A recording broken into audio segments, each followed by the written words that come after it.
and let us all do we can to build a better future. Joe Biden, he is going to be giving the State of the Union address. And Joe 330 will always have some things to say. Whether or not he's going to stutter his way through this, but there's a lot that I take apart from this entire story. So, Biden's first State of the Union address to Congress on Tuesday will come in the midst of the war in Ukraine. The president will have just nominated the first black woman to serve on the Supreme Court, but he's facing a frustrated American public grappling with the 2-year coronavirus pandemic and heightened inflation. Biden is staring down a dismal approval ratings, and there are questions about whether he can turn around before the 2022 midterm.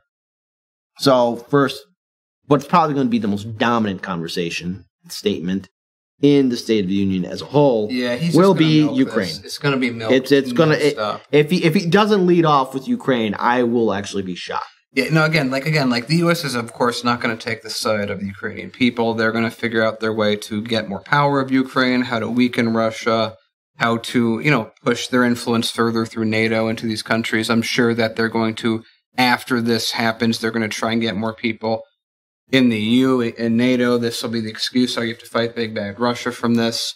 It's what he's going to talk about the most. He's going to claim that we've basically gone through the pandemic, that it's basically winding down under his leadership. And again, he's going to ignore all the domestic issues that he barely even wanted to talk about in his election. We're not going to get student debt relief. We're not going to get Medicare for all. We're going to increase the military budget. We're going to be taking away civil liberties from people. He's going to ignore all that and talk about mostly those two things. Yeah, we are going to see a further pathway of censorship, and already, there have been reports that the Biden-Harris administration will be talking about, or Biden himself will be talking about building alliances, doing more sanctions towards Russia. That's going to be the dominant thing. It's going to get a unified applause, probably from the members of Congress, of course, and it will be something that Biden will be leading off with the most. But there's another thing that he brought up, and that is, can he foster unity with the Democratic and Republican Party, which, again, is a fool's errand. He can barely lead a sandwich into a sandwich shop. But with inflation taking place, with Americans being kicked out of their homes and apartments, with student debt being a reality, with the prison industrial complex going on, with this ongoing conflict in Ukraine, that's right now the perfect wag the dog kind of moment. That's the thing. I have to bring up that movie. Because Ukraine right now, which is a horrible conflict, which is a horrible location to have a war zone at all. I know that what we see right now is going to get worse next week because it just keeps escalating. Yes, and the thing is, eventually, if diplomacy doesn't take place, if Biden cannot lead, I know that's the thing. That I think we're in also a World War I era level of leadership, where all the people that are in places of power are the wrong people for that time. And this is the time where it's most likely for diplomacy to... it's literally, we're one aircraft string a few miles in one direction away from a larger conflict. And Joe Biden's not going to do anything. He's having a hard time thinking in general about this. Right. Let alone de-escalating or find something to de-escalate. And, Russia is also backed into its own corner, and it doesn't want to abandon this either. Neither side doesn't want to abandon this for their own reasons. Now, of course, corporate media is going to have its own perspective in regards towards what happens to the Union. Hey, we got our representative from Lockheed Martin. How's your stocks going right now? You guys doing okay? Well, actually, let's pull up our wonderful friends from MSNBC. Shout out to Case Study QB. Let's play it.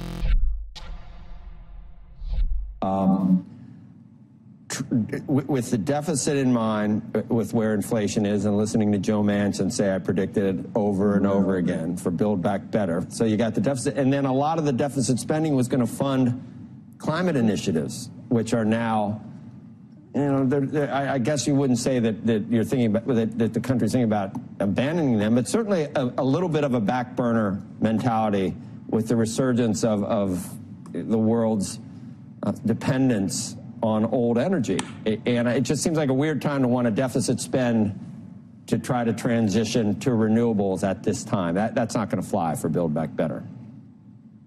Let's pause it here for a second. Right. Well, I Now, Build Back Better is already dead.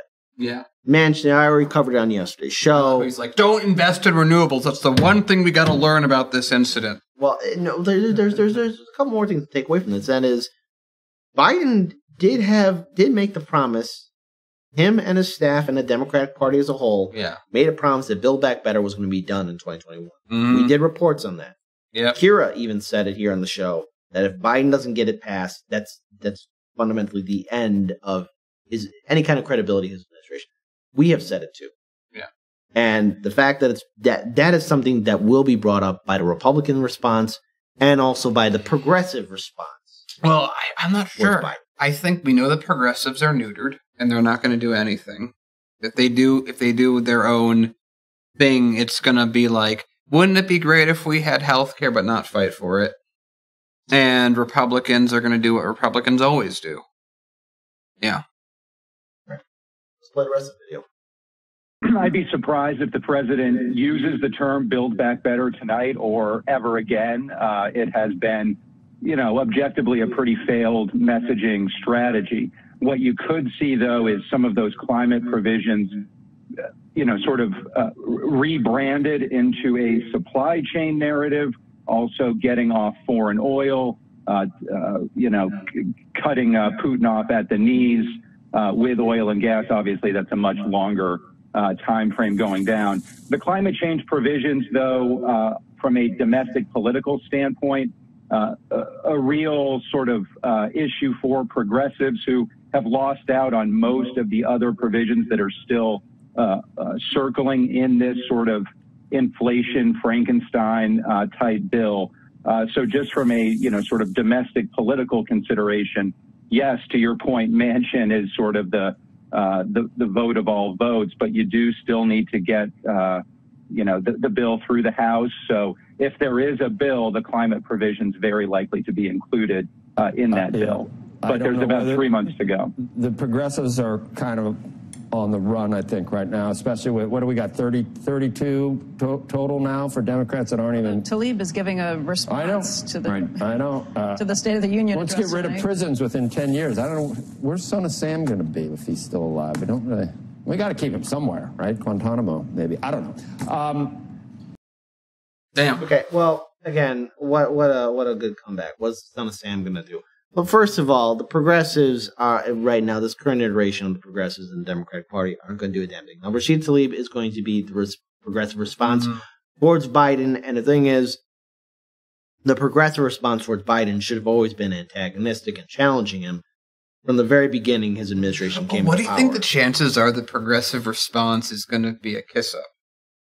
Oh, he's been doing such a good job. He's really helped us through these dark times. First, they're going to say, there were some things, I'm willing to bet she's going to say, there were some things that we wish we could accomplish. There were some things we wanted to do. We got some pushback. But Biden is doing the best he can. They're going to do but Biden is doing good. Somehow along the line, it's going to first sound out like, oh, they're going to really challenge Biden. And then they're going to say he's doing good, how he replaced Trump. There was rainbows and butterflies all around because the orange boogeyman is gone. And you know damn well that the GOP response towards Biden is going to be economic. Yeah. And, of course, they're going to say that all these situations would not have happened under Trump. The Republicans you're right, are going to likely be giving a interior of the country response. Here's the thing. I'm not expecting much from the Republican Party. Because the Republican Party is filled with its own fair share of morons in the Senate and House. But the real victims of this are going to be the American voters, the American people. Because they're going to be hearing 3 different perspectives. Biden's address, the progressive response, and then, of course, the Republican response. Neither 3 is going to offer real solutions for the people that are struggling no to make ends meet. No one in office right now is able or willing to do what is needed for the country to progress. Well, here's the thing. The current leadership of both the Democrat and Republican parties, respectively, be it the Senate leader, Senate minority leader, be it the Speaker of the House, and be it the minority whip of the chambers, be it Biden or the Senate parliamentarian who's a non-elected official, vice president, none of these people who are in power have any idea to really build a relief program for working class citizens. And there's a reason why. And I'll explain why. The reason why these politicians cannot do Medicare for all or student debt forgiveness, or Biden can't launch his executive orders that could legalize cannabis, make Medicare for all happen, pardon student debt, is because of the donors. The majority of people that are going to be paying attention to this entire speech will actually be the donors. Biden made a campaign promise in 2020 that nothing would fundamentally change in Washington, D.C. And for the most part, he has followed through with that promise by still continuing on with a lot of Donald Trump's foreign policies and domestic policies. And the thing is, a lot of Trump's foreign and domestic policies are from Obama's administration. And Obama's administration's policies came from Bush's policies. And Bush's policies are similar to Clinton's, and so on and so on. And it starts with good old Ronnie Boy Reagan. And the issue is right now is that in this country we have legalized bribery. The problem is all these responses will not satisfy the scared American voter, the regular citizen that's trying to make ends meet. They could, in theory, give us a bailout. These politicians could. They could come up with a bill to help us out. They could give us relief. But they're not going to do it. And the reason why is because they've been given their orders by their donors. Their donors don't want it to happen. Big Pharma, the health insurance industry, the military-industrial complex, the prison-industrial complex, big oil, everyone in Wall Street, the big hedge funds, the banks, they want to keep it the same. And so, we got another video. Again, huge shout out to Case Study QB. Let's play it. But at the same time, Stephanie, you've got the Democratic Party, not just a 50-50 Senate and so many divisions politically here at home. You've got the Democratic Party pitching a progressive, opposition point of view speech tonight. Yeah, well, Andrew, we're a big tent. It is a little unusual for a faction of the party to be giving a State of the Union on the same night that their president is delivering one. But from what we can tell, it's touting the same policies that, it's not necessarily a progressive policy to want to reduce the cost of childcare. It's what you need to do to strengthen the middle class and help working Americans. It's not necessarily a progressive policy to want to reduce the price of health care. That is something that we need if we want to continue building the economy from the middle, from the ground up, the middle out, not the top down.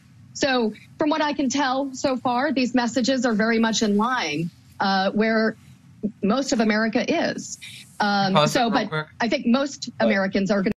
I want to make the point that, only, by the way, do you know who she is? Any idea? I don't think I've seen her before. I'm just asking if I'm assuming she's someone saying that she's progressive. It's amazing how she's making such a complete majority of Americans' point of view on an issue seem like such a maybe possible thing. But here's how also the whole idea of talking about a big tent Democratic Party. He's got a picture of our good friend Barack Obama in the background right there. Obama in the background.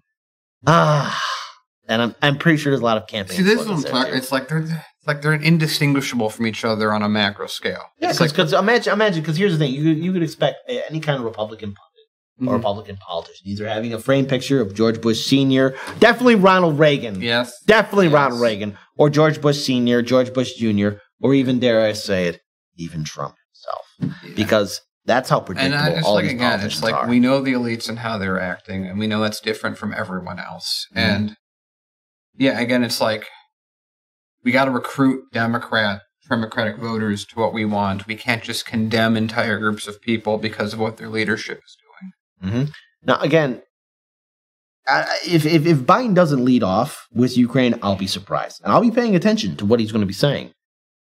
But the domestic issues cannot be ignored. And that's, again, I know a lot of focus is on Ukraine. My goodness, what a perfect shield for everyone to forget about COVID. Yeah, it's what it always is. Wait. To forget about COVID. Yeah. But also, unrelated matter, but in another country, I bet Trudeau, just before the invasion of Ukraine, was like, oh, God, I hope there's a major distraction so that people forget about me and my mini dictatorship that I did towards the trucker convoy. And when that happened, there's no question that this is super opportune for the entire West to get around the issues that they're dealing with, because we're walking out of COVID. So you might want to talk about healthcare, getting people, all the stuff we talk about policy wise. But another war is breaking out, like that'll take the focus. By the way, I just want to point out, isn't it crazy how like all of a sudden COVID's really not on the news anymore? Well, actually, Daniel, I got good news. Yesterday was the final day for the mask mandates here in Chicago. And 2 days too late. Yeah, there you go. Again, everyone that's in power right now doesn't care about us. And that goes for leadership all around the world. That's the problem with the way the world is currently organized. Let's play the rest of the video. Going to be focused on what the president says, and agree with David that there is a critical importance in this speech in giving that sense of hope and optimism, but also leveling with the American people. We've made great progress since the president took office. Strongest economy in 40 years, record job growth, millions of Americans. So, did she just say strongest economy? You mean because we're not like in lockdown anymore? Well, what strong economy are you talking about? Are you just comparing it to the shutdown? Yeah. It's like, hey, do you remember when I was, it's like you walk in with a broken arm and like you're on a crutch. It's like, remember when I was really weak, when I was in that coma? Yeah, well, no, here's the greater insult. And I'm glad we actually paused right there, because I was paused there too. But, when you say strongest economy, if Biden even mentions that is perfect propaganda fuel for the GOP to use against anyone in the various states where there's going to be a midterm election taking place.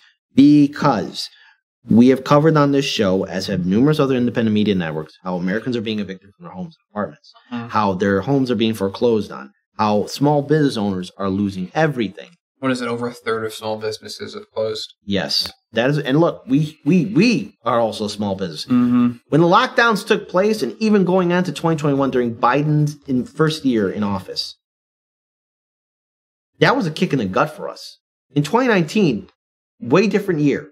Yeah. Different time altogether. Different planet almost. Yes. Different time, different planet, different location. Of course, things are different now. But we're lucky. We're one of the few groups that got lucky. Some of our neighbors in our old location are restaurateurs, and they, there was that great cafe bar over there. There was a hot dog station, and then there was a great restaurant that was right downstairs next to us. Really great people, good hard workers. But even then, I remember even talking to them. It's hard to keep the doors open. Down temporarily just because. Yeah, they had to close down temporarily. It's more, again, regular people across the world are collectively in a spot where they're screwed. And collectively across the world, the elite are pulling everything out of us.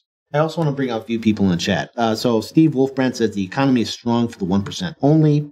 Mike Barbie says gas is $4 a gallon where I live. And then Golden Silence, Miguel H. This is, she's mentioning towards to Miguel. Gas is $7 in LA. God damn. And the thing is too, let's be very clear here. The pandemic isn't over, and I want to mention Holly Horn, and I'll keep using my mask. COVID is not over. And let's be very clear here about this pandemic, and however which way you view it. Please, everyone, be safe whatever you're doing, because I've known people that did pass away from the pandemic.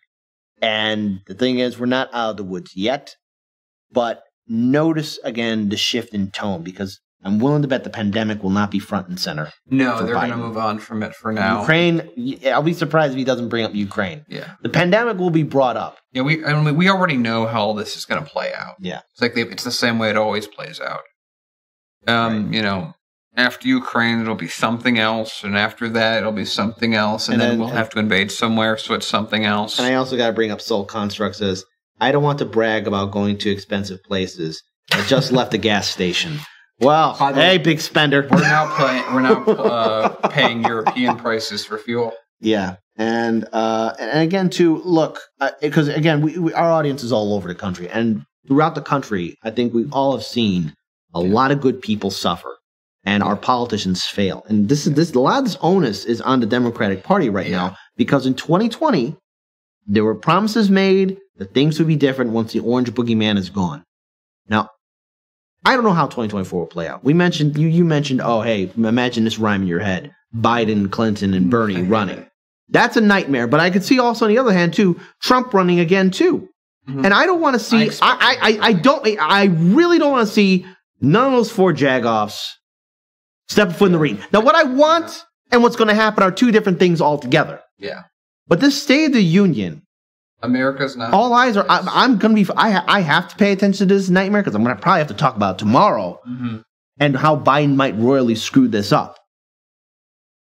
But at the end of the day, even after the State of the Union, none of the responses will put food on the table or keep the heat on the house, because domestically right now, and I think that's where all our focus needs to be on. That's why I want this conflict in Ukraine to end, because we got to focus on the domestic issues. Yeah, the lights might be on in the city, but really, everyone's worried about what's going to happen tomorrow. That's exactly. It's basically sort of my, in a sense, my thesis for the entire show tonight. It's, we know who always loses right now. Mm-hmm. It's always regular people that lose. It might be because they're starving, or they got let off work and they can't get unemployment, or their employment's only lasting so long, or they can't get health care and they have this really terrible thing that needs to be dealt with or they're going to die, or their homes are being sheltered. It's always something. It doesn't really matter what it is. At the end of the day, the systemic pattern that we see and that we've been watching ever since this channel was formed is the same. It's, if you're not in power, you're screwed. You're attacked. You're deceived. You're given less. You have less. And everyone that is in power has more. And that is ubiquitous. And any country we're dealing with right now, it is the failed era of the aftermath of America's golden age. Mm-hmm. It's the same things that plagued America, are plaguing Europe. They're plaguing everyone. And oligarchy will keep ruling until we find a way around it. Stop it. Let's play that final video.